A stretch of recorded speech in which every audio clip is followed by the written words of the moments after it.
ये है business study class 11 का चैप्टर 5 पार्टनरशिप। बेसिकली इस चैप्टर में हम लोग देखेंगे कि पार्टनरशिप क्या होता है, बिजनेस में पार्टनरशिप का कैसे इस्तेमाल किया जाता है, पार्टनरशिप का क्या एडवांटेज होता है, डिसएडवांटेज होता है और भी कुछ हम लोग इसके बारे में इस चैप्टर के बारे में डिस्कस करेंगे।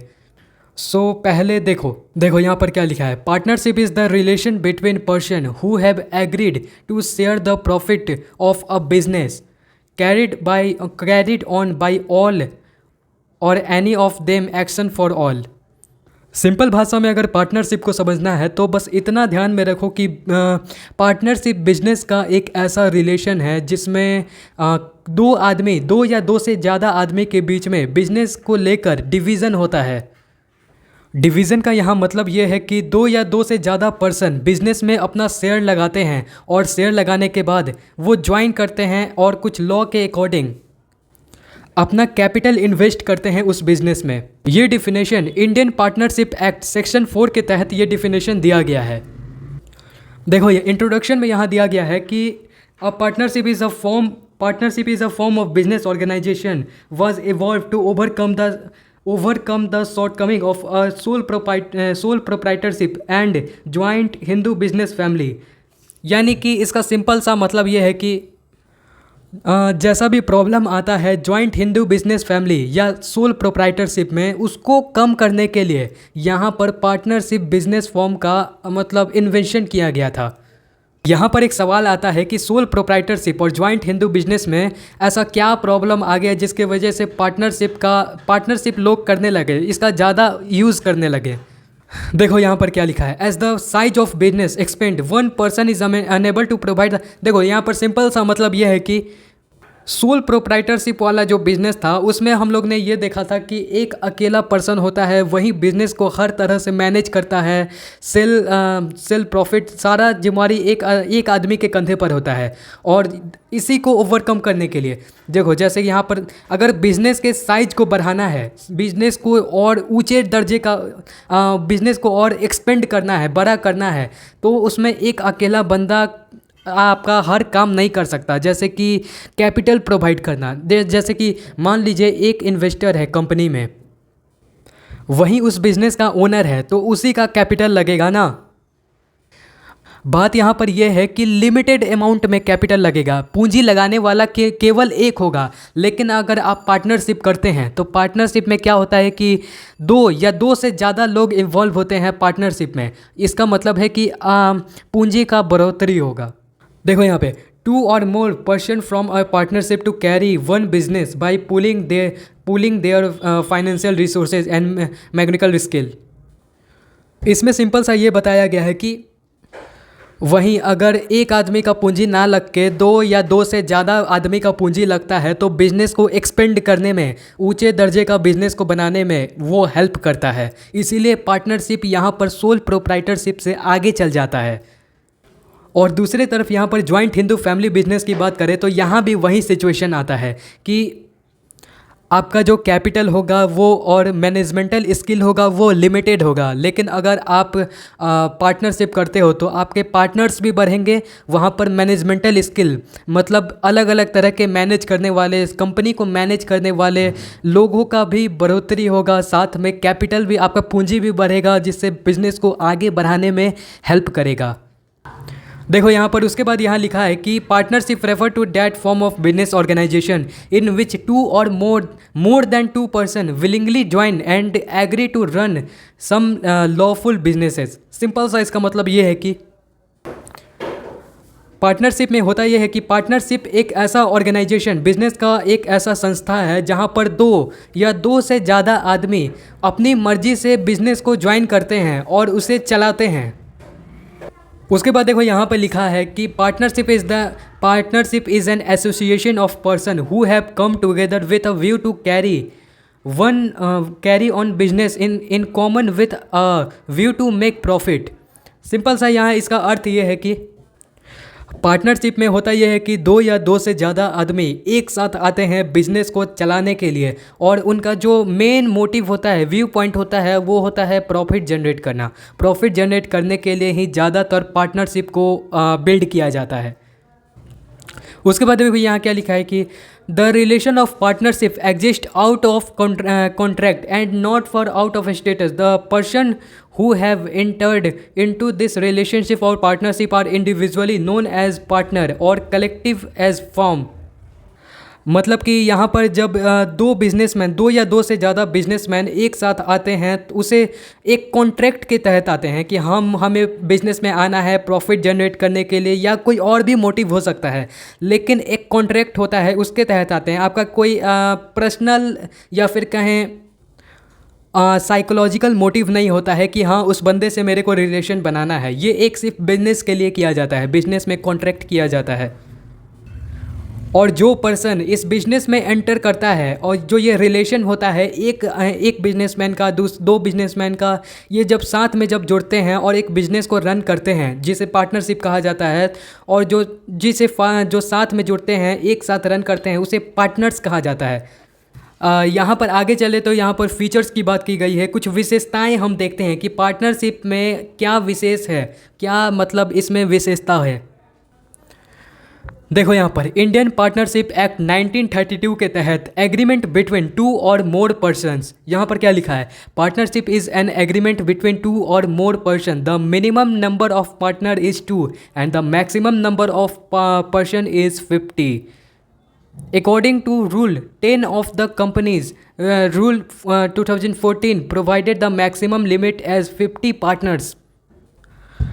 यहाँ पर यह बताया गया है कि अगर आपको पार्टनरशिप में आना है, अपने बिजनेस को एक पार्टनरशिप का बिजनेस बनाना है, तो आपका जो पार्टनरशिप एग्रीमेंट होना चाहिए, आपके पार्टनर दो होने चाहिए, कम से कम दो होने चाहिए। अगर दो बिजनेसमैन इकट्ठा होकर बिजनेस को हेल्प करेंगे या बिजनेस को बढ़ाते हैं कैपिटल का मदद करके, तो उसे मिनिमम रिक्वायरमेंट होता है दो बिजनेसमैन होने चाहिए।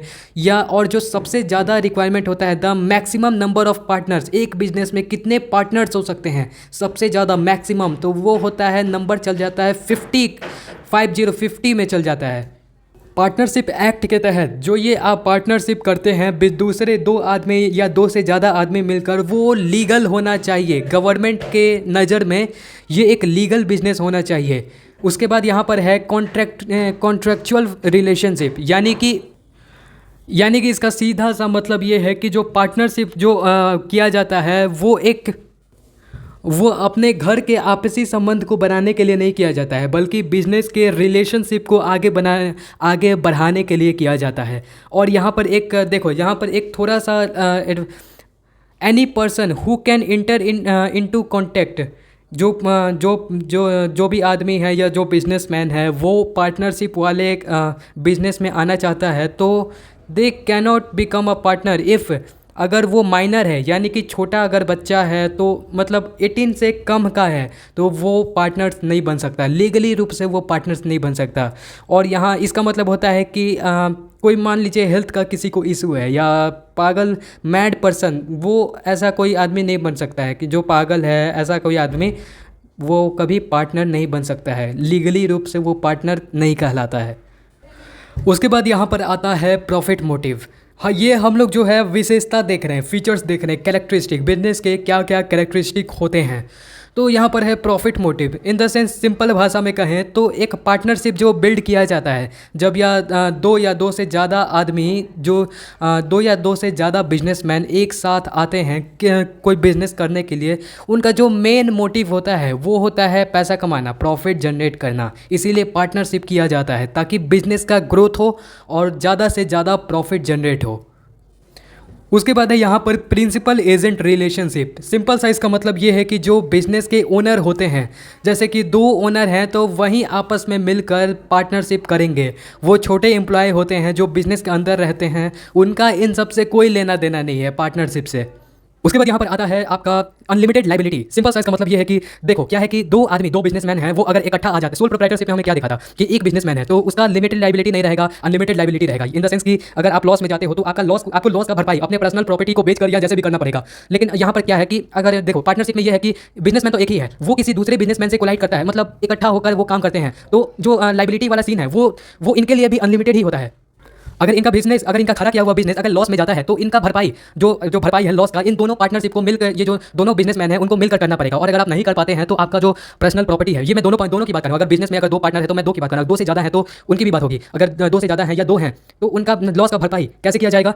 उनके पर्सनल प्रॉपर्टी को बेचकर लॉस का भरपाई किया जाएगा। उसके बाद है नो सेपरेट एंटिटी।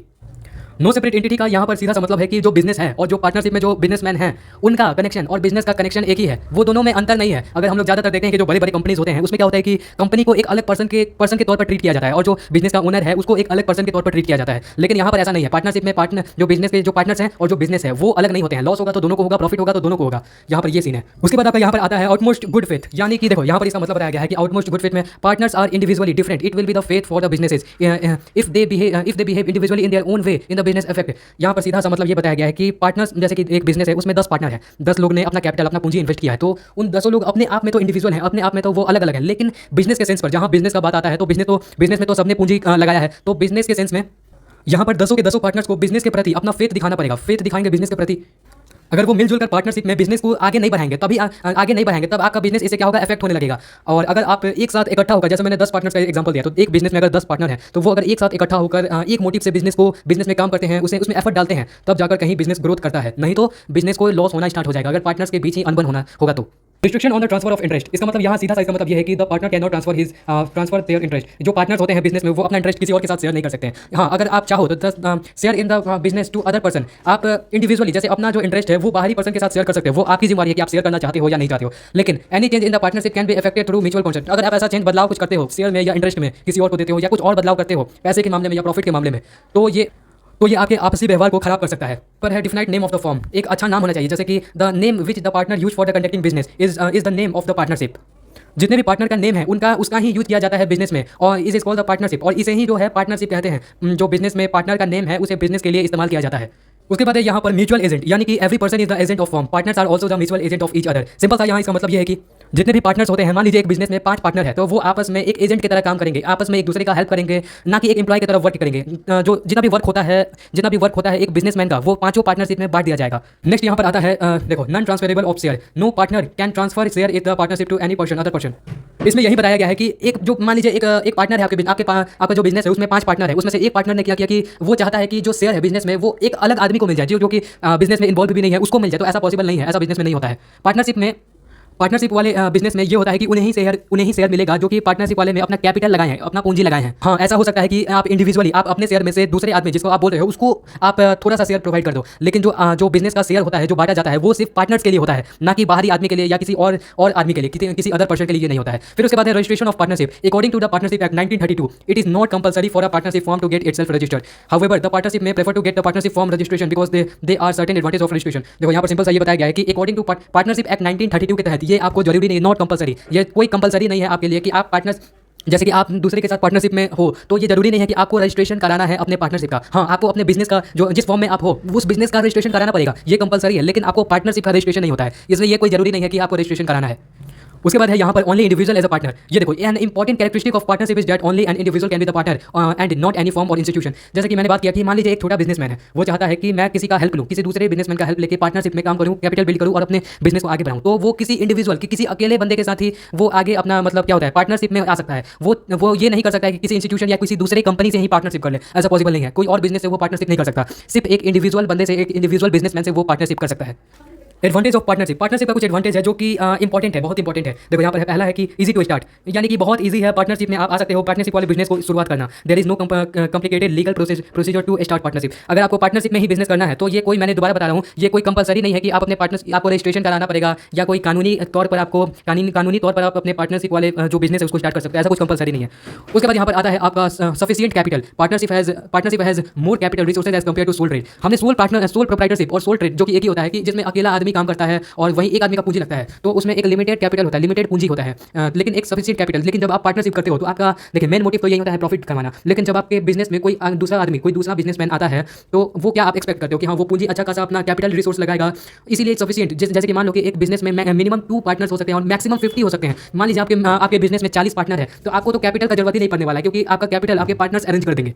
देखो उसके बाद आपका नेक्स्ट आता है specialisation in management. The division of work in partnership is done in accordance with scientific management principle. Work is given the partners the capabilities and देखो इसमें से सिंपल सा ये बताया गया है, आपको ज़्यादा डीप में नहीं जाना। देखो इसमें यह है कि एक अकेले वाले बिजनेस में हम लोग ने ये देखा था कि एक अकेला बंदा होता है, वही सारा चीज़ मैनेज करता है। लेकिन जब आपके पास पार्टनर आ जाता है, दो आता है, दो से ज़्यादा आता है, जितना भी पार्टनर आता है, तो जैसे कि मान लीजिए आपका 5 पार्टनर है, तो आपका बिजनेस का जितना भी वर्क है वो 5 पार्ट में डिवाइड हो जाएगा। जितना भी मैनेजमेंटल प्रिंसिपल मैंने बिजनेस को मैनेज करने वाला जितना भी टास्क है वो 5 भाग में डिवाइड हो जाएगा अगर आपका बिजनेस में 5 पार्टनर है तो। और ये एक एडवांटेज होता है पार्टनरशिप में। Balance decision are taken jointly. अगर मान लीजिए अब एक अकेला बंदा है वो डिसीजन ले रहा है, तो ये चांस होता है कि वो गलत डिसीजन ले ले किसी बिजनेस के काम में। लेकिन यहाँ पर बैलेंस डिसीजन में ये बताया गया है कि एक पार्टनरशिप, जब आप किसी के साथ पार्टनरशिप करते हो तो आप दूसरे से भी सलाह लेते हो। जैसे कि आप एक बिजनेसमैन जो कि है वो दूसरे बिजनेसमैन जो कि उसका पार्टनर है बिजनेस में, उससे सलाह लेगा। और यहाँ पर 2 आदमी का दिमाग लग रहा है, 2 आदमी का माइंडसेट लग रहा है, तो जो डिसीजन आएगा वो पॉसिबिलिटी है कि वो एकदम बैलेंस डिसीजन होगा, उसमें कोई प्रॉब्लम ऐसा खामी नहीं होगा।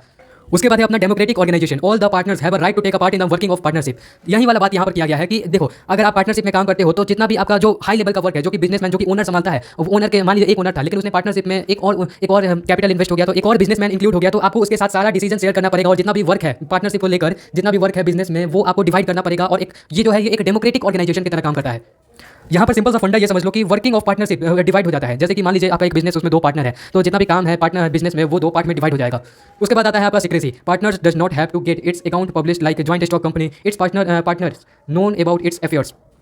जॉइंट स्टॉक कंपनी ये हम लोग आगे चैप्टर में पढ़ेंगे। लेकिन देखो जॉइंट स्टॉक कंपनी एक ऐसा कंपनी होता है जिसमें बहुत सारे आपके मैनेजर होते हैं, आपके ओनर होते हैं, आपके शेयर होल्डर्स होते हैं। उनके साथ आपको जितना भी बिजनेस का डिसीजन होता है वो शेयर करना पड़ता है, ये कंपलसरी होता है। लेकिन एक पार्टनरशिप में और एक सोल ट्रेडरशिप में एक यही एडवांटेज होता है कि आप सीक्रेसी मेंटेन रख सकते हो। आपका और आपका पार्टनर के अलावा कोई आपका सीक्रेट नहीं जान पाएगा, उसको अधिकार ही नहीं है कि वो जान पाए सीक्रेट को आपके बिजनेस के। उसके बाद है यहाँ पर एडवांटेज ऑफ अनलिमिटेड लाइबिलिटी। देखो since liability of partnership is unlimited, therefore they can take most care in discharging the duties.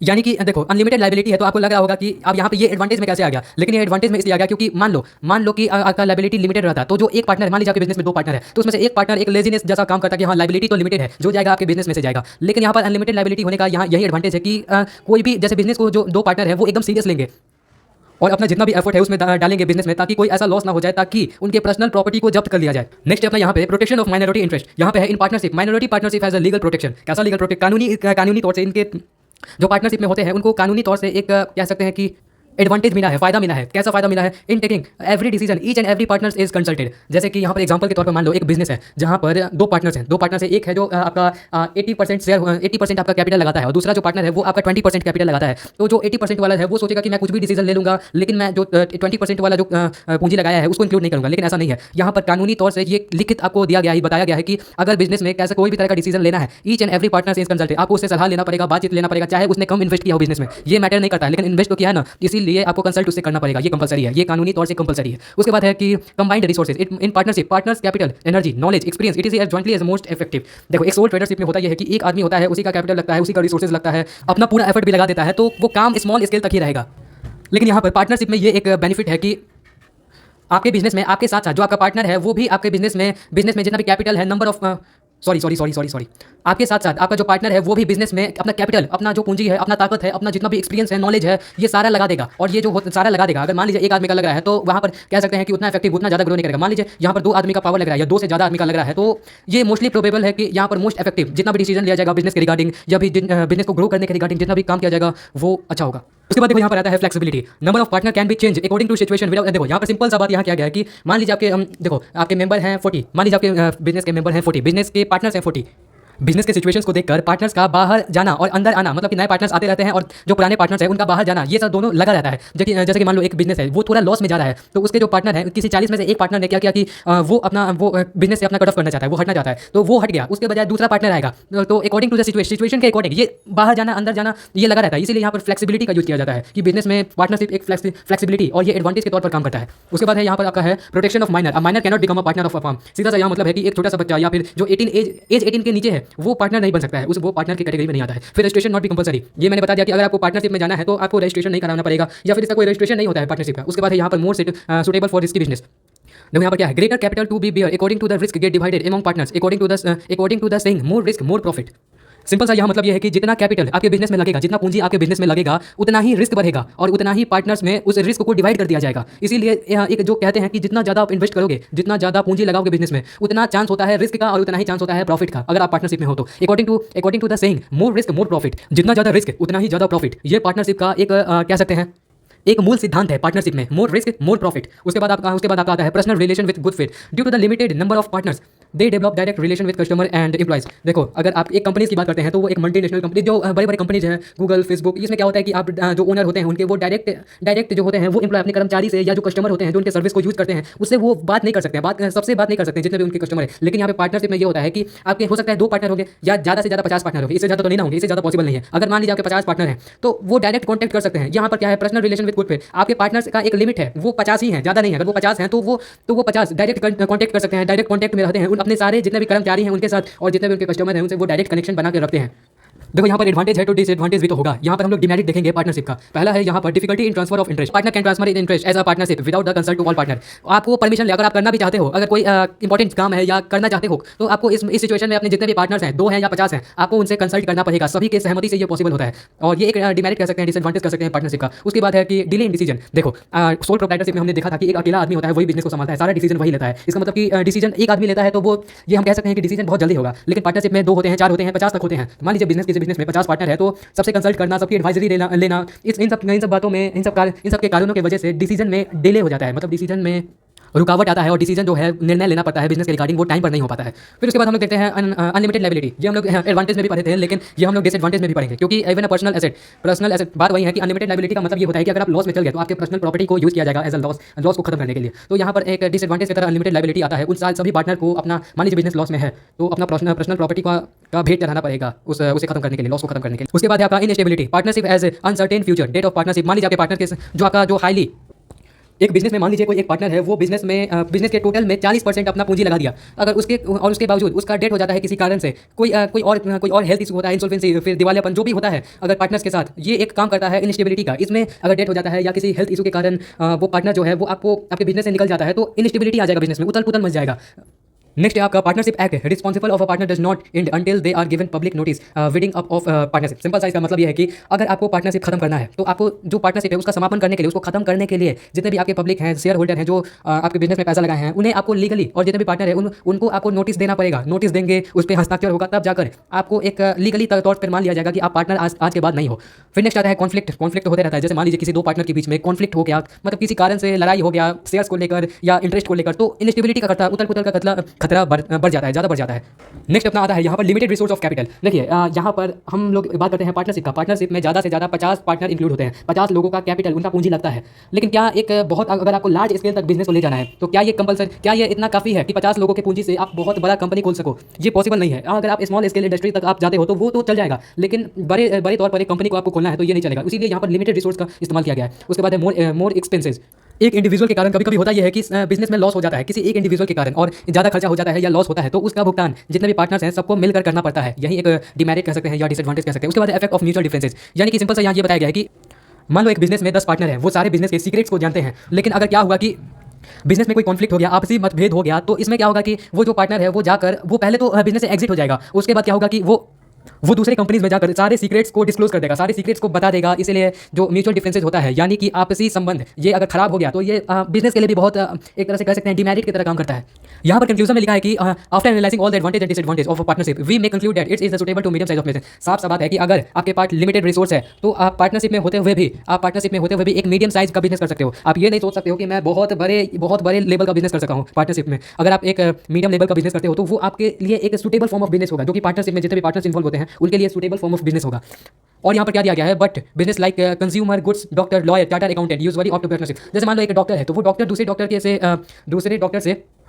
Doctor के साथ कोई ऐसा क्लिनिक खोल सकता है और दोनों मिलकर एक पार्टनरशिप में बिजनेस को रन कर सकते हैं। लॉयर हो गया, लॉयर मान लीजिए 4-5 लॉयर है, वो आपस में मिलकर कोई बिजनेस रन कर रहे हैं। या चार्टर अकाउंटेंट मतलब सीए होता है, सीए पार्टनरशिप में आकर, यानी कि 5-6 सीए मान लीजिए आपस में एक बिजनेस खोलते हैं और उसमें आकर वो काम करते हैं। तो स्मॉल स्केल बिजनेस तक तो वो सही है, लेकिन लार्ज स्केल बिजनेस तक वो नहीं चलेगा। इसीलिए पार्टनरशिप में डॉक्टर, लॉयर, चार्टर अकाउंटेंट ये सूटेबल है ये सब काम के लिए।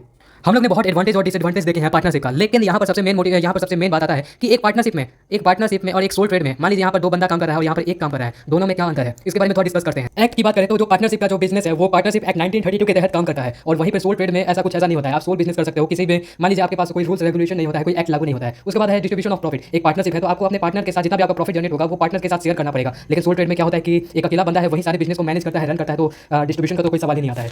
फिर यहाँ पर आ गया आपका कैपिटल, फिर आपका larger capital due to the number of partner. आपके जितने भी ज़्यादा पार्टनर बढ़ेंगे, एक नहीं, एक से दो, दो से तीन, तीन से चार, चार से पाँच, अगर आपके जितने भी पार्टनर्स बढ़ेंगे तो आपका जो कैपिटल है पूंजी भी बढ़ेगा बिजनेस में इन्वेस्ट करने के लिए। लेकिन सोल प्रोप्राइटरशिप या सोल ट्रेड में एक डिसएडवांटेज ये होता है कि लिमिटेड कैपिटल होता है, आप एक आदमी का पूंजी यहाँ पर इस्तेमाल होता है। उसके बाद है स्कोप, इसमें है कि वाइड स्कोप, अगर आपका बिजनेस सही से चल गया और आपके कैपिटल के थ्रू आपका ज़्यादा कैपिटल है और उसके बाद आपका बिजनेस अच्छा से चल भी गया, प्रॉफिट में चल गया, तो आप एक बहुत बड़ा बिजनेस भी खड़ा कर सकते हो। लेकिन इसमें क्या है, इट इज लिमिटेड स्कोप, आप ज़्यादा कुछ नहीं कर सकते हो सोल प्रोप्राइटरशिप में। There exist an agreement among partners, जैसे कि आप पार्टनर्स बन रहे हो, जैसे कि एक बिजनेसमैन है वो दूसरे बिजनेसमैन, तीसरे तीन बिजनेसमैन को एज अ पार्टनर मान रहा है, तो आपको लीगल रूप से तो नहीं लेकिन आपस में ही कुछ एग्रीमेंट करना पड़ेगा ताकि बिजनेस को एक अच्छा वाइड स्कोप मिल सके।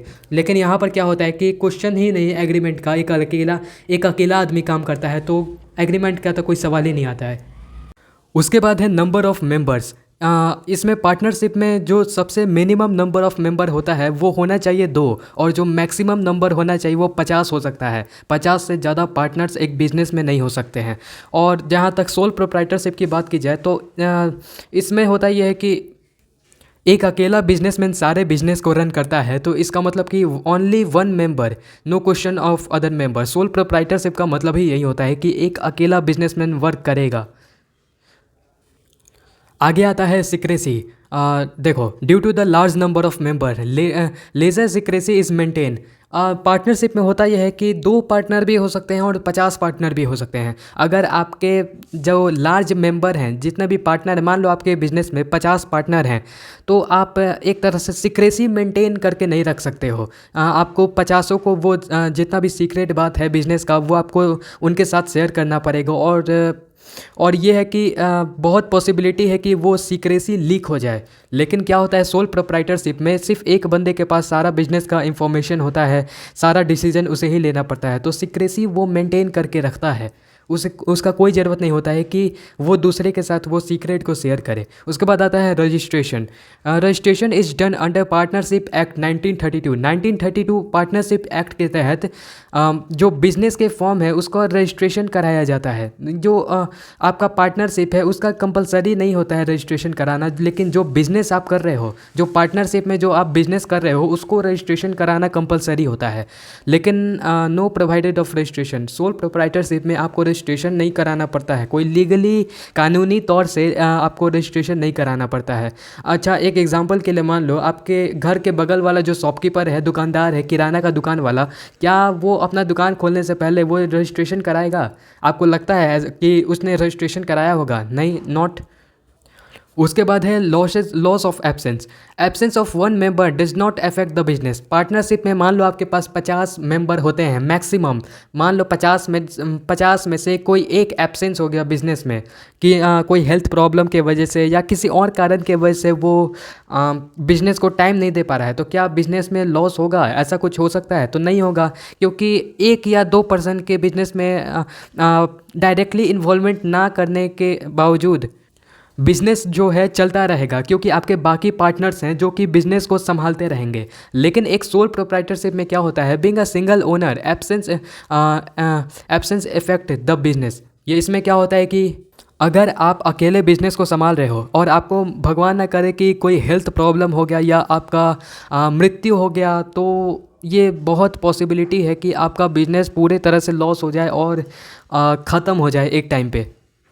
उसके बाद नेक्स्ट आता है approval for decision making other member are consulted. इसका मतलब ये है कि आपको मान लीजिए कोई डिसीजन लेना है, कोई निर्णय लेना है आपके बिजनेस से रिगार्डिंग, आपको बिजनेस में कुछ नया इनोवेशन करना है या कोई नया लॉ को इम्प्लीमेंट करना है, तो आपको जो भी डिसीजन लेना है, तो आपको जितने भी, मान लीजिए 50 मेंबर हैं आपके बिजनेस में, मैक्सिमम 50 मेंबर होते हैं आपके बिजनेस में, 50 मेंबर हैं, तो आपको 50 से सलाह लेना पड़ेगा, डिस्कस करना पड़ेगा और सबकी सहमति होगी तब उसके बाद जाकर डिसीजन आप ले सकते हैं। लेकिन इसमें क्या होता है कि नो अदर मेंबर इसमें कोई आपका कोई पार्टनर है ही नहीं, आप अकेले बिजनेस को कर रहे हो, तो यहाँ पर क्वेश्चन ही नहीं आता है आपको डिसीजन अराइज करने का, मतलब कि आपको अपने डिसीजन को दूसरे के साथ शेयर करने का यहाँ पे क्वेश्चन अराइज होता ही नहीं है। उसके बाद है यहाँ पे establishment some formalities are required to establishment. इसमें क्या होता है कि आपको लीगल तौर कानूनी तौर पे तो नहीं, लेकिन आपको एक पार्टनरशिप में अगर दो बिजनेसमैन या दो से ज़्यादा बिजनेसमैन आता है तो आपको कुछ जो पेपर एग्रीमेंट होता है फॉर्मेलिटीज़ के लिए वो आपको करना पड़ता है। लेकिन यहाँ पर तो एक अकेला आदमी है तो नो फॉर्मेलिटी रिक्वायर्ड है, उसको कोई ऐसा फॉर्मेलिटी नहीं होता है कि आपको बिजनेस इस्टेब्लिश करना है तो आपको ये कानूनी ये फॉलो करना पड़ेगा, ऐसा कुछ नहीं होता है। उसके बाद है क्विकनेस ऑफ डिसीजन और नॉट सो क्विक। जैसा कि मैंने पहले भी डिस्कस किया था कि जितने ज़्यादा मेंबर होंगे उनसे आपको अगर मान लीजिए कोई डिसीजन लेना है तो सबसे सलाह लेना पड़ेगा, उसके बाद जाकर आप कोई बिजनेस से रिगार्डिंग डिसीजन ले सकते हो। लेकिन यहाँ पर सोल प्रोप्राइटरशिप में डिसीजन वेरी क्विक, बहुत जल्दी लिया जाता है, क्योंकि जो सारा डिसीजन लेना और सारा डिसीजन को इम्प्लीमेंट करना सिर्फ एक आदमी के हाथ में होता है। ये तो हम लोग ने डिफ्रेंशिएट किया कि एक अकेला बंदा जब काम करता है तो वो, और जो एक पार्टनरशिप में आदमी काम करता है वो, दोनों में क्या डिफरेंस होता है, क्या अंतर होता है, दोनों के काम में, दोनों के बिजनेस में क्या अंतर होता है। लेकिन यहाँ पर है देखो, पार्टनरशिप और जॉइंट हिंदू फैमिली बिजनेस, जो दोनों चैप्टर का हम लोग पहले ही डिस्कस कर चुके हैं। ये पार्टनरशिप अभी चल रहा है और जॉइंट हिंदू फैमिली बिजनेस हम लोग पहले इस चैप्टर के पहले ही इस चैप्टर को डिस्कस कर चुके हैं। तो हम लोग अभी देखते हैं कि इन दोनों में क्या फ़र्क होता है, क्या ये दोनों सेम होते हैं लगभग या कोई अलग डिफ्रेंशिएट होता है इनके काम में। जल्दी से हम इसे भी देख लेते हैं। देखो, पार्टनरशिप एक्ट 1932 के तहत ये पार्टनरशिप को बिल्ड किया जाता है अगर आप बिजनेस में एज अ पार्टनरशिप आना चाहते हो तो। लेकिन जॉइंट हिंदू फैमिली बिजनेस में joint Hindu personal law is applicable. इसमें एक हिंदू का पर्सनल लॉ होता है, इसमें कानूनी तौर से जितने भी हिंदू रिलीजन के लोग होते हैं, जॉइंट हिंदू फैमिली बिजनेस के जितने भी लोग होते हैं जो कि बिजनेस करते हैं, उनका एक अपना लॉ होता है, उसी के हिसाब से ये चलते हैं। उसके बाद होता है agreement, and agreement is required. अगर आप एक पार्टनरशिप में आते हो तो अब जो एक बिजनेसमैन है उसको दूसरे बिजनेसमैन के साथ कुछ एग्रीमेंट करना पड़ता है, पेपर में कुछ एग्रीमेंट करना पड़ता है, ताकि ये बिजनेस अच्छे से चल पाए, आगे इसमें कोई प्रॉब्लम ना आए। लेकिन जॉइंट हिंदू फैमिली बिजनेस में यहाँ पर एक कर्ता होता है जो कि हेड होता है, हमने पहले भी डिस्कस किया था। तो इसमें कोई नो फॉर्मल एग्रीमेंट, कोई ऐसा एग्रीमेंट नहीं होता है फैमिली मेम्बर्स के बीच में या फिर लीगली तौर पर। लेकिन यहाँ पर हो गया liability. The liability of the partner is unlimited. अगर आपको लाइबिलिटी, यानी मान लो आप लॉस में जाते हो तो आपको आपके जितने भी पार्टनर्स हैं उनका पर्सनल प्रॉपर्टी भी यूज कर लिया जाएगा एज अ लॉस को ख़त्म करने के लिए। जितना भी आपको नुकसान हुआ है बिजनेस में उसको ख़त्म करने के लिए आपके पर्सनल प्रॉपर्टी का इस्तेमाल कर लिया जाएगा। लेकिन यहाँ पर देखो, liability of all members expected करता इज लिमिट। देखो यहाँ पर क्या है कि लाइबिलिटी जो होता है, family member, joint Hindu family business में फैमिली मेम्बर भी होते हैं, तो फैमिली मेम्बर का जितना भी लाइबिलिटी होता है, जितना भी लॉस हो गया तो उनका पर्सनल प्रॉपर्टी जब्त नहीं होगा। लेकिन जो हेड है बिजनेस का, और जो घर का हेड होता है कर्ता, उसका जो लाइबिलिटी होता है उसका अनलिमिटेड होता है जॉइंट हिंदू फैमिली बिजनेस में। उसके बाद देखते हैं मैक्सिमम नंबर ऑफ मेंबर, इसमें 50 हो सकता है, ज़्यादा से ज़्यादा 50 पार्टनर आ सकते हैं एक बिजनेस में। और यहाँ पर जॉइंट हिंदू फैमिली बिजनेस में कोई लिमिट नहीं है। अगर मान लीजिए आपकी छोटी फैमिली भी है जो कि जॉइंट फैमिली है, वो भी एक जॉइंट हिंदू फैमिली बिजनेस में आ सकते हैं, और एक बहुत बड़ी फैमिली है, इसका कोई लिमिट नहीं है कि कितना हो सकता है, वो भी आ सकते हैं। उसके बाद है sex of members, male as well as female both come under. देखिए, पार्टनरशिप में ज़रूरी नहीं है आपको मेल के साथ पार्टनर करना पड़ेगा, आप एक फीमेल के साथ भी पार्टनरशिप में एक बिजनेस को एस्टेब्लिश कर सकते हो, आगे बढ़ा सकते हो। इसमें मेल फीमेल का कोई इशू नहीं है। लेकिन जॉइंट हिंदू फैमिली बिजनेस में only mail become the member of the, देखो जितना भी आपका एंसेस्टर का प्रॉपर्टी होता है, ओनरशिप होता है बिजनेस में, सारे मेल घर के जितने भी वो मेल होते हैं, घर के जितने भी मेल मेंबर होते हैं, सारा जिम्मेवारी उन्हीं के ऊपर होता है। उसके बाद हो गया आपका रजिस्ट्रेशन, नॉट कंपलसरी। पार्टनरशिप में आप आते हो और बिजनेस करते हो तो आपका पार्टनरशिप बिजनेस का आपको रजिस्ट्रेशन कराना पड़ेगा, ये कंपलसरी है। लेकिन आपको पार्टनरशिप का रजिस्ट्रेशन नहीं कराना पड़ता है, इसमें कोई ऐसा ज़रूरी नहीं है। लेकिन फिर ओनली देखो, not compulsory. Joint Hindu family business अगर आप करते हो, आपका खानदानी बिजनेस है, तो उसमें भी आपको रजिस्ट्रेशन नहीं कराना पड़ता है।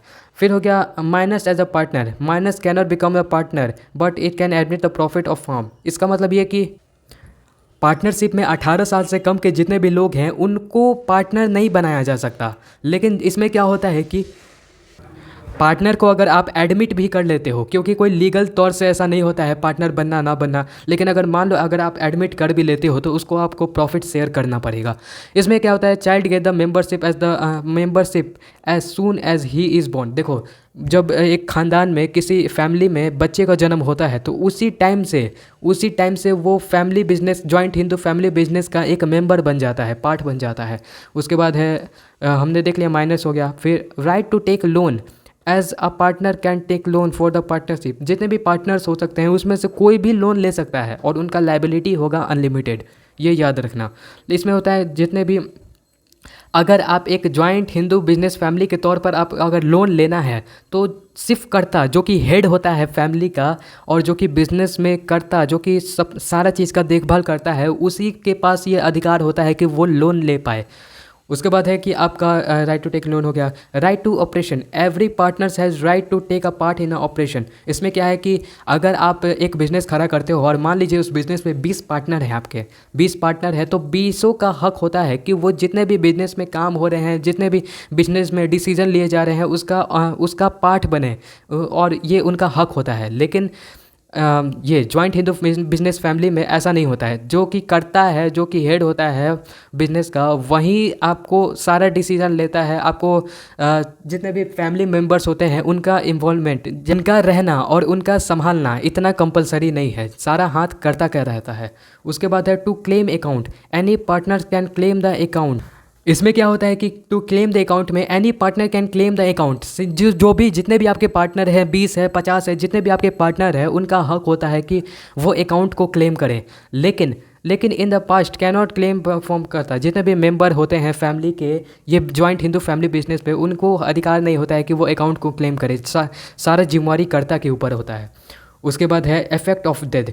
अगर आपके पार्टनर्स का डेथ हो गया, partnership is dissolve with the death of partners. Partnership में एक खामी कह सकते हैं, डिमेरिट कह सकते हैं। ये डिमेरिट है कि मान लीजिए 2 पार्टनर एक बिजनेस को रन कर रहा है, 2 पार्टनर, तो मान लीजिए एक है, दूसरे का किसी कारण से डेथ हो गया, वो उसका मृत्यु हो गया, तो इसमें क्या होता है कि आपका पार्टनरशिप में काम कर रहे हो तो आपका उसके मरने के साथ ही आपका पार्टनरशिप भी ख़त्म हो गया, और बिज़नेस में जितना भी उसका इन्वॉल्वमेंट है, उसका पूंजी लगाया हुआ है, वो सारा एक झटके में ख़त्म हो जाता है, डिसॉल्व हो जाता है।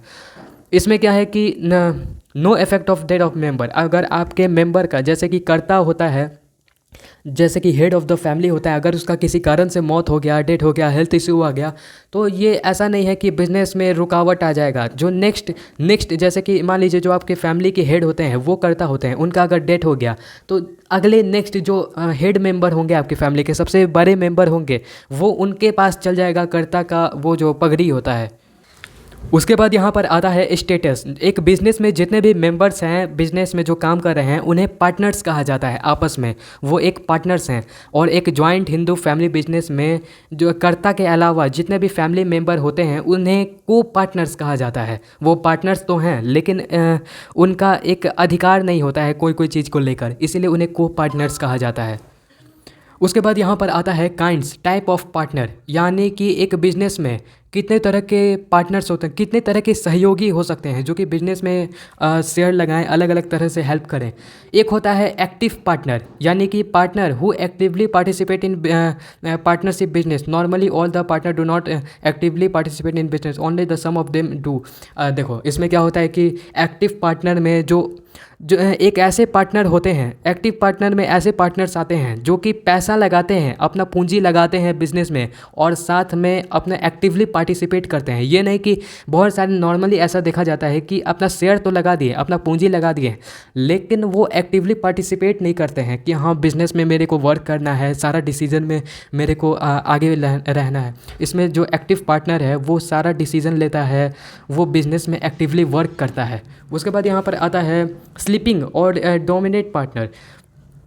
देखो, पार्टनर इन वेस्ट, देखो यहाँ पर है that partner who does not take part in business. ऐसा पार्टनर जो कि पार्टनर तो है, बिजनेस का सहयोगी तो है, लेकिन वो एक डायरेक्ट पार्टनर के तौर पर काम नहीं करता है।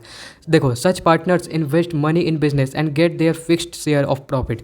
आपको ऐसे बहुत सारे पार्टनर्स मिलेंगे, ऐसे सहयोगी मिलेंगे जो कि आपको पैसा तो इन्वेस्ट कर देंगे बिजनेस में। आप बोलेंगे तो पैसा इन्वेस्ट कर देंगे, लेकिन वो एक्टिवली पार्टिसिपेट नहीं करेंगे।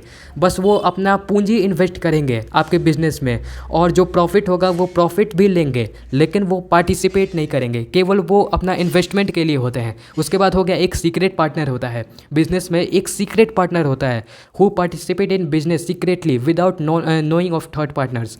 देखो, बिजनेस में कुछ ऐसे पार्टनर्स होते हैं जो कि जिनका इन्वॉल्वमेंट होता है सीक्रेटली, जो कि सहयोगी होते हैं पार्टनर के। बिजनेस में अलग अलग तरह के सहयोगी होते हैं जो अलग अलग तरह से बिजनेस को सहायता प्रदान करते हैं, सहायता में मदद करते हैं। तो एक होता है सीक्रेट पार्टनर जो कि पार्टिसिपेट तो करता है, पूंजी भी लगाता है, लेकिन वो सीक्रेटली, किसी को पता नहीं होता है। बस हाँ, वो शेयर लगाता है, वो अपना पूंजी कैपिटल लगाता है बिजनेस में, लेकिन बहुत कम लोगों को उनका ऐसा जानकारी होता है कि हाँ वो पार्टनर्स है। बहुत कम लोगों को उनके उनके बारे में नॉलेज होता है जो थर्ड पार्टनर होते हैं। फिर होता है एक nominal partner. Some person only give their name and goodwill to the partnership, they do not share its profit. Example के लिए देखो, मैं आपको बहुत एक अच्छा एग्जाम्पल दे सकता हूँ। देखिए, मान लीजिए कोई एक बिज़नेस है, बिज़नेस चाहता है कि मेरा बिज़नेस बहुत ज़्यादा ग्रो करे, पॉपुलर हो जाए। इसीलिए वो क्या करता है, कभी कभी बिज़नेस की जो पॉपुलर सेलिब्रिटी होते हैं, हीरोज़ होते हैं, उन्हें एज अ पार्टनर, उनको क्या करना होता है कि जो हीरो होते हैं, सेलिब्रिटी होते हैं, उन्हें अपना पूंजी या कैपिटल बिजनेस में इन्वेस्ट नहीं करना पड़ता है। या तो कैपिटल इन्वेस्ट नहीं करना पड़ता है, या एक्टिव पार्टनर्स, मतलब कि रेगुलर तौर पर आपको बिजनेस में काम भी नहीं करना पड़ता है। बस आप नाम के पार्टनर होते हो, नॉमिनल पार्टनर। इसमें क्या है कि जितने भी सेलिब्रिटी हैं उनका एक अपना फेम होता है, नेम फेम होता है, उतना उनका अपना एक पहचान होता है, बहुत वाइड पहचान होता है उनका।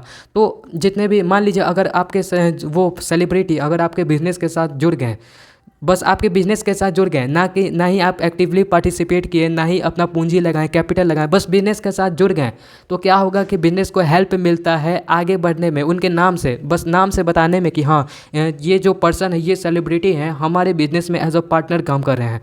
तो ये बिज़नेस को बहुत हेल्प करता है, इसीलिए nominal partner. Partner by स्टॉपली।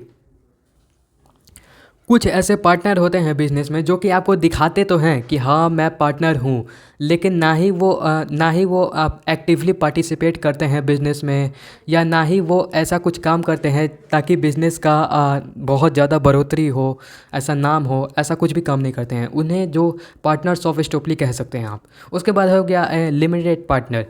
Liability in a firm is limited up to capital invested. इसमें हो गया कि देखो, इसमें ऐसे तरह के पार्टनर्स आ जाते हैं लिमिटेड पार्टनर में, जो कि लिमिटेड वर्ड से आपको समझ जाना चाहिए कि यहाँ लाइबिलिटी का बात हो रहा है। देखो, हम आगे समझाते हैं। इसमें क्या होता है कि ऐसे पार्टनर आते हैं जो कि अपना कैपिटल, अपना पूंजी तो इन्वेस्ट करते हैं, लेकिन एक एग्रीमेंट के तहत उनका जो लाइबिलिटी होता है, उनका, मान लीजिए अगर बिजनेस कल को लॉस में चल जाए तो उनका पर्सनल प्रॉपर्टी यूज़ नहीं किया जाएगा। एक ऐसा एग्रीमेंट होता है, इसीलिए यहाँ लिमिटेड पार्टनर का यूज़ किया गया है। अपना कैपिटल इन्वेस्ट कर देंगे, लेकिन उनका लायबिलिटी लिमिटेड होता है, इसीलिए यहाँ पर लिमिटेड पार्टनर लिखा गया। उसके बाद है माइनर पार्टनर। अब minor is not a capable to enter in a. देखो, माइनर जो 18 से 18 साल के कम उम्र के होते हैं वो माइनर के कैटेगरी में आते हैं, और वो पार्टनर्स नहीं बन सकते, और वो एक्टिवली पार्टिसिपेट नहीं कर सकते हैं। लेकिन यहाँ पर कुछ क्राइटेरिया है, यहाँ पर देखो, but a minor can be admitted to as a partnership on the basis of limited and share of profit only, not for losses. देखो, यहाँ पर इसका एग्जांपल देखिए मैं बताता हूँ। एक, मान लीजिए एक माइनर है, 18 साल से कम का एक कोई व्यक्ति है, तो वो आपका पार्टनर बन सकता है एज अ, देखिए फुल्ली पार्टनर नहीं बनेगा, जो एक्टिव हो बिजनेस में, या कोई अलग तरह से बिजनेस को मदद कर रहा हो। बस वो क्या करेगा, अपना पूंजी इन्वेस्ट कर देगा, अपना जो पूंजी होता है कैपिटल, वो बिजनेस में इन्वेस्ट करेगा, और जितना भी शेयर ऑफ प्रॉफिट, जितना भी बिजनेस को प्रॉफिट होगा वो लेगा, लेकिन जो लॉस होगा बिजनेस में, वो उसका जिम्मेवारी नहीं है, वो भुगतान नहीं करेगा लॉस का। इसीलिए यहाँ पर लिमिटेड पार्टनर आता है। अगर बिजनेस में कोई ज़्यादा लॉस हो जाता है तो उस माइनर का, जो कि 18 साल से कम है, उसका पर्सनल प्रॉपर्टी, यहाँ पर उनके पर्सनल प्रॉपर्टी को जब्त नहीं किया जाएगा। उसके बाद एक और पार्टनर का कैटेगरी आता है पार्टनर बाय होल्डिंग आउट, यानी कि एक ऐसे a person who is not actually a partner of a firm but knowing allow himself to be a represent as a partner of a firm. यानी कि देखो, कुछ ऐसे पार्टनर्स होते हैं, कुछ ऐसे पर्सन होते हैं जो कि एक्चुअल में पार्टनर नहीं होते हैं उस कंपनी के या बिजनेस के, लेकिन वो दिखाते ऐसे हैं कि वो एक बिजनेस के पार्टनर हैं।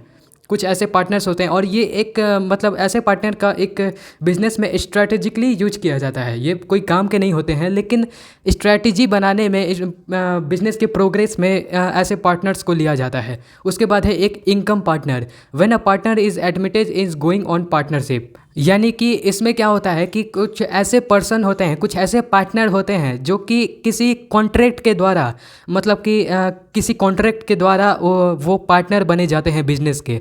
जैसे कि एग्जांपल के लिए ले लो कि कोई ऐसा पार्टनर है बिजनेस का जो कि 1 साल के कॉन्ट्रैक्ट के लिए, 1 साल के लिए, सिर्फ 1 साल के लिए वो बिजनेस में जुड़ा है, बिजनेस में जुड़ा है, तो इसे हम कहेंगे इनकमिंग पार्टनर। और एक होता है outgoing partner. If a partner want to leave partnership, यानी कि आउटगोइंग पार्टनर मतलब ही वही होता है कि मान लीजिए कोई पार्टनर है, वो आपके बिजनेस में है और वो अगर कॉन्ट्रैक्ट ख़त्म होने के बाद वो अगर बिजनेस से निकलता है, बिजनेस से लीव करता है और अपने पार्टनरशिप या बिजनेस को छोड़ता है, तो उसे कहेंगे आउटगोइंग पार्टनर। ये दोनों बहुत ईजी है। इनकमिंग पार्टनर जो कि बिजनेस में आता है कॉन्ट्रैक्ट के द्वारा, और एक है आउटगोइंग पार्टनर, यानी कि कॉन्ट्रैक्ट ख़त्म होने के बाद वो जो पार्टनर बिजनेस को लीव करता है, छोड़ता है, तो उसे कहते हैं आउटगोइंग पार्टनर। देखो यहाँ पर है एक who can become the partner, partner कौन बन सकता है। देखो एक बिजनेस में पार्टनरशिप का अधिकार किसको है, कौन कौन पार्टनर बन सकता है। देखो पार्टनरशिप एक्ट 1932 में अ person who fulfil the following condition, कुछ कंडीशंस रखे गए हैं। अगर वो पार्टनर जो कि आपका बिजनेसमैन है, वो आपके बिजनेस के साथ जुड़कर पार्टनरशिप में आगे बिजनेस को बढ़ाना चाहता है, तो वो पार्टनरशिप में आना चाहता है, तो उसके कुछ कंडीशन हैं। पार्टनरशिप एक्ट 1932 के तहत कुछ कंडीशंस रखे गए हैं। कंडीशंस क्या है? A person should be the age of 18 year और एबव। जैसे कि मैंने बात किया कि माइनर जो होते हैं, जो कि 18 प्लस, जो कि 18 की उम्र से नीचे के होते हैं, वो पार्टनर नहीं बन सकते हैं। लेकिन 18 साल या 18 साल के ऊपर के जो जितने भी पर्सन होते हैं, वो as a become individually partner बन सकते हैं।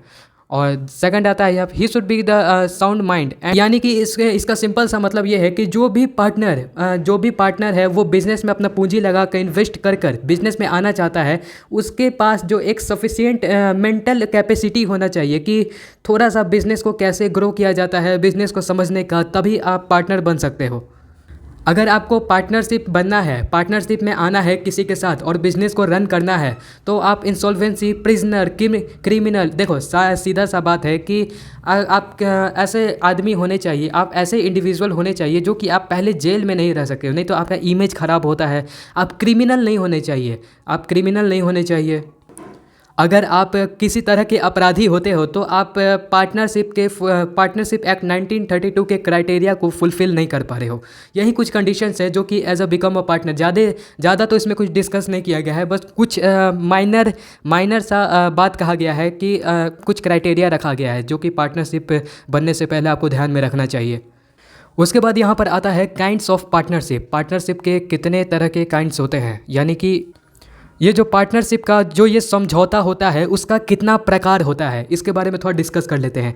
अकॉर्डिंग टू एम मतलब गोल को लेकर, आपका एम क्या है, आपका लक्ष्य क्या है, उतना उसको लेकर आप पार्टनरशिप बिल्ड कर सकते हो। अकॉर्डिंग टू टाइम, समय के अनुसार, जैसे कि मैंने बात किया कॉन्ट्रैक्ट वाला। फिर according to liability, according to nature, partnership का क्या नेचर है, इसको आप देख कर अगर आपको पार्टनरशिप में जाना है तो इसके प्रकार को देखकर आपको समझौता करना चाहिए। इसमें क्या क्या आता है, इसको थोड़ा सा डीपली डिस्कस कर लेते हैं। सबसे पहले यहाँ पर काइंड्स ऑफ पार्टनरशिप के प्रकार में यहाँ पर पहले आता है अकॉर्डिंग टू एम, लक्ष्य को लेकर क्या पार्टनरशिप होता है।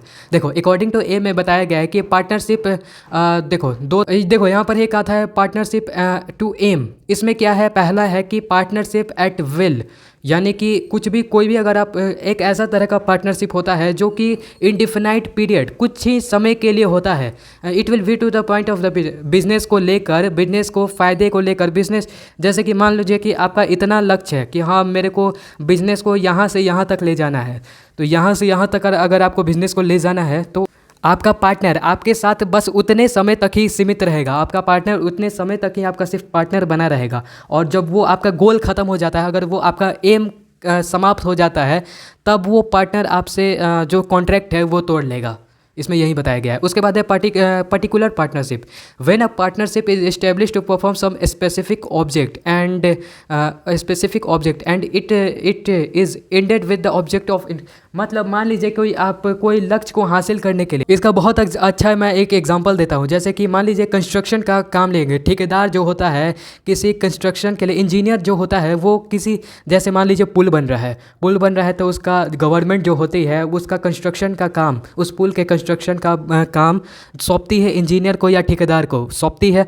तो वो एक स्पेसिफिक ऑब्जेक्टिव के लिए होता है कि हाँ मेरे को एक पुल बनाना है। और जो क्या होता है, मान लीजिए इंजीनियर है, वो दूसरे इंजीनियर के साथ पार्टनरशिप कर वो पुल बनाता है। तो एक ऑब्जेक्टिव हुआ ना यहाँ पे कि हाँ मेरे को कंस्ट्रक्शन करना है, बस कंस्ट्रक्शन तक के लिए मैं आपका पार्टनर बना रहूँगा। एक और एग्जांपल देता हूँ, मान लीजिए कि कोई मूवी बन रहा है तो दो डायरेक्टर है, वो आपस में मिलकर मूवी को बनाता है। तो वो बस एक मूवी के बनाने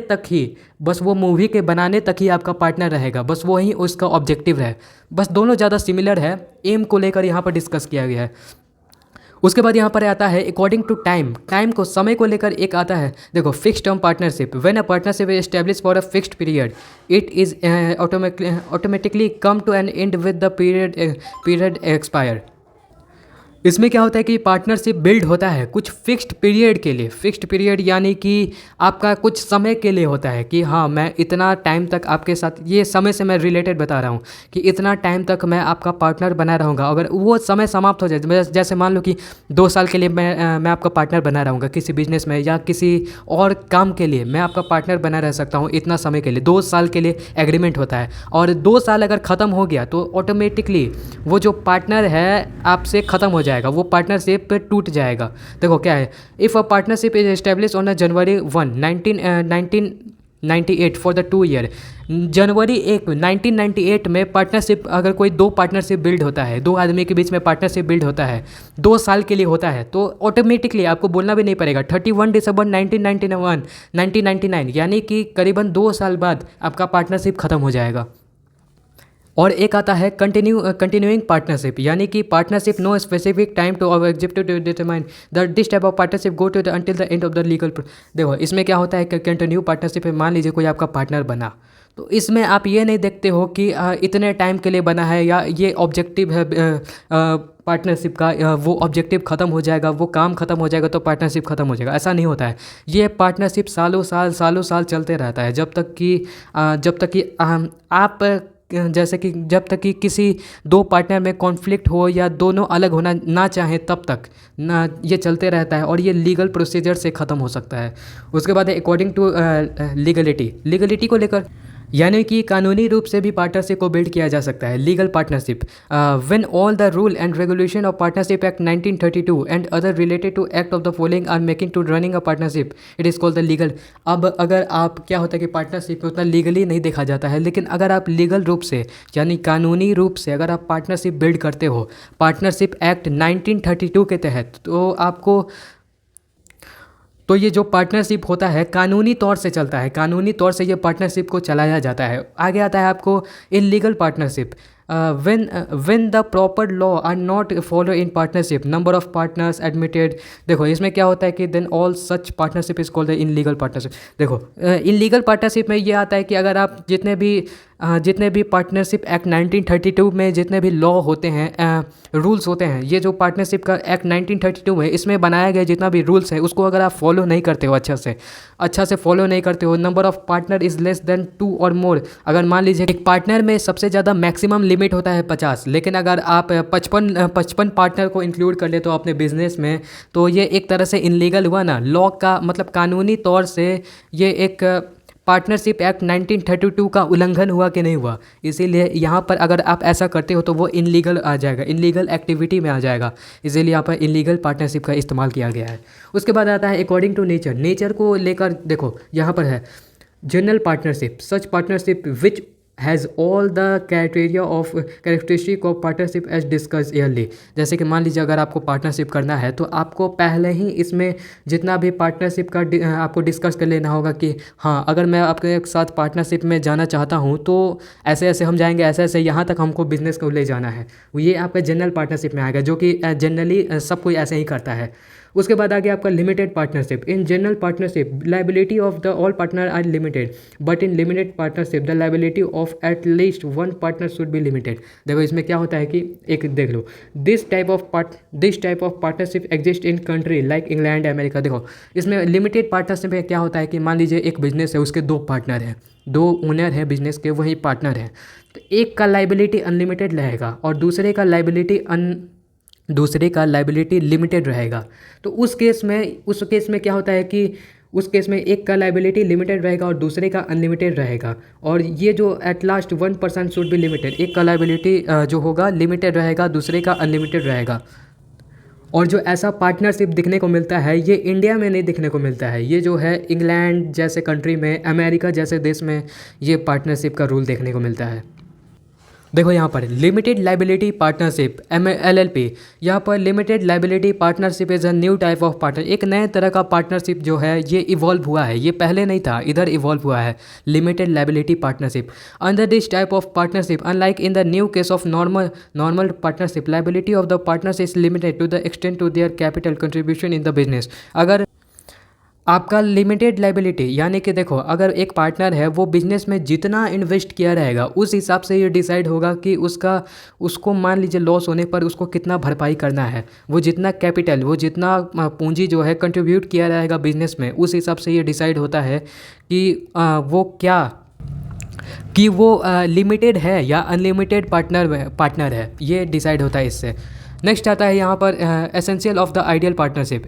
essential of an ideal partnership यानी कि एक आदर्श पार्टनरशिप, एक आदर्श समझौते में क्या क्या आता है। एक आदर्श समझौता होता है तो उसमें क्या क्या होना चाहिए जो कि मेन होता है। आपको सबसे पहला है फेथ। अगर किसी बिजनेस में दो पार्टनर के बीच में सही से फेथ नहीं है, विश्वास नहीं है एक दूसरे पर, तो वो पार्टनरशिप या बिजनेस ज़्यादा आगे तक ग्रो नहीं कर सकता है। इसलिए गुड फेथ बहुत ज़रूरी है। उसके बाद है एक्वायर कैपिटल। अगर आपका पार्टनर जो है, अगर आप दूसरे से पार्टनरशिप में आना चाहते हो तो जो दूसरा है उसके पास एक अच्छा खासा पूंजी होना चाहिए, कैपिटल होना चाहिए, जो वो बिज़नेस में इन्वेस्ट करे और बिज़नेस का विकास हो। ये पार्टनरशिप में होना चाहिए। उसके बाद है लॉन्ग टर्म पार्टनरशिप। जैसे कि मान लीजिए कि अगर आप बिज़नेस में हैं और आप चाहते हैं कि आप किसी के साथ पार्टनरशिप में काम करें, तो ये आपको लॉन्ग टर्म के बारे में सोचना चाहिए कि हाँ, वो पार्टनर के साथ मैं लॉन्ग टर्म तक, जितना लॉन्ग टर्म तक खींच सकता हूँ, जितना लॉन्ग टर्म तक जा सकता हूँ उतना जाऊँ। लॉन्ग टर्म पार्टनरशिप यानी कि सिंपल सा समझ लो कि एक बिज़नेस में जो पार्टनर, जैसे कि एक बिज़नेस है उसमें दो पार्टनर है, अगर वो आपस में लॉन्ग टर्म तक वो स्टिक करके रह गए, लॉन्ग टर्म तक रह गए एज अ पार्टनर, तो वो एक आइडियल पार्टनर के कैटेगरी में आएंगे। उसके बाद है रिटेन एग्रीमेंट। अगर जब भी आप पार्टनरशिप करते हो तो आपको लीगली रूप से उतना पार्टनरशिप को एक्ट नहीं किया जाता है, लेकिन आपको एक लीगल रिटेन एग्रीमेंट का साइन करना पड़ेगा। साइन इसलिए करना पड़ेगा कि बिज़नेस को रन करने में आगे कोई प्रॉब्लम ना आए, शेयर को लेकर, फिर आपको इंटरेस्ट कितना मिल रहा है दोनों पार्टनर के बीच में, या वर्क को लेकर, काम को लेकर, मैनेजमेंट को लेकर कोई ऐसा प्रॉब्लम ना आए, या फिर बाद में कोई कॉन्फ्लिक्ट हो गया, दोनों के बीच में कोई झगड़ा हो गया, तो ऐसा कुछ ना हो, इसीलिए पहले से ही एक रिटेन एग्रीमेंट कर लिया जाता है। उसके बाद है रजिस्ट्रेशन ऑफ पार्टनर। देखो पार्टनर का रजिस्ट्रेशन कंपलसरी नहीं होता है, लेकिन अगर वो रजिस्ट्रेशन करा लेते हैं, अगर वो जो पार्टनर जितने भी हैं, अगर वो रजिस्ट्रेशन करा लेते हैं तो ये बहुत आगे के लिए बहुत ज़्यादा बेनिफिशियल हो जाएगा। नेक्स्ट आता है distribution of work on the basis of specialisation. यानी कि सिंपल सा वर्ड है कि अगर आप एक पार्टनरशिप में आते हो, एक आइडियल पार्टनरशिप का निशानी होता है कि मान लीजिए एक बिज़नेस में दो पार्टनर हैं, तो जितना भी वर्क है बिज़नेस का वो दो पार्ट में डिवाइड होना चाहिए। अगर दो पार्टनर है तो दो पार्ट में, अगर 5 पार्टनर है तो जितना भी काम है वो 5 भाग में बंटना चाहिए।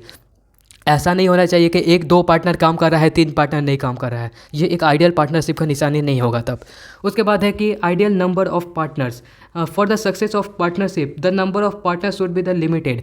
अगर आप एक अच्छा खासा एक मीडियम साइज बिजनेस करना चाहते हो तो आपको एक ज़्यादा सक्सेस के लिए नंबर ऑफ़ पार्टनरशिप को लिमिटेड रखना पड़ेगा। सिलेक्शन ऑफ रिस्पॉन्सिबल बिजनेस, जिसमें यह है कि अगर आप एक पार्टनरशिप में जाते हो तो एक आइडियल पार्टनरशिप का, एक आदर्श पार्टनरशिप का निशानी ये होता है कि वो जो पार्टनर है, जो आप दोनों या आप पांचों मिलकर डिसाइड करो कि एक रिस्पॉन्सिबिलिटी लो बिज़नेस के थ्रू कि बिज़नेस में क्या हो रहा है क्या नहीं हो रहा है। इसके लिए सिलेक्शन करने के लिए, आगे के डिसीजन के लिए आप डिसाइड कर सकते हो साथ में मिलकर, जो कि बहुत बेनिफिशियल होता है।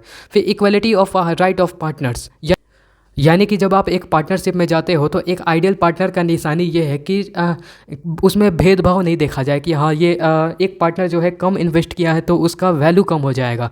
उसके साथ सारा चीज़ शेयर करना चाहिए, उसको एक आइडियली ट्रीट करना चाहिए ताकि बिज़नेस में ग्रोथ हो पाए। और फिर आपका एक आता है common approach regarding to the business idea, in the sense कि यानी कि ये नहीं होना चाहिए कि आपका पार्टनर का बिज़नेस के प्रति सोच ये है कुछ और है और आप कुछ बिज़नेस के प्रति सोच ये रख रहे हो। दोनों का डिसीजन, दोनों का स्ट्रैटेजी मिलना चाहिए, तभी जाकर एक सही बिज़नेस का ग्रोथ होता है। देखो यहाँ पर लिखा है एक पार्टनरशिप को रजिस्टर लीगली तौर पर, कानूनी तौर पर अगर रजिस्ट्रेशन कराना है तो कैसे होता है, क्या होता है। देखो according to the partnership act 1932, partnership act 1932 के तहत it is not compulsory to get a form register but an unregistered form remain driven from the some specific right, therefore it's beneficial to get the form registered. देखो एक अगर मान लीजिए अगर आप अपने फॉर्म को या बिज़नेस को अगर रजिस्टर नहीं कराते हो तो वो चलेगा, वो कंपलसरी नहीं है। लेकिन अगर आप रजिस्टर करा लेते हो तो आपको कुछ बेनिफिट या कुछ राइट्स मिल सकता है, बेनिफिट्स या कुछ राइट मिल सकता है पार्टनरशिप एक्ट 1932 के तहत। क्या क्या राइट्स मिल सकता है, क्या क्या इसके फ़ायदे होते हैं और कैसे आपको रजिस्ट्रेशन करा सकते हो, ये कुछ इसके बारे में यहाँ पर दिया है।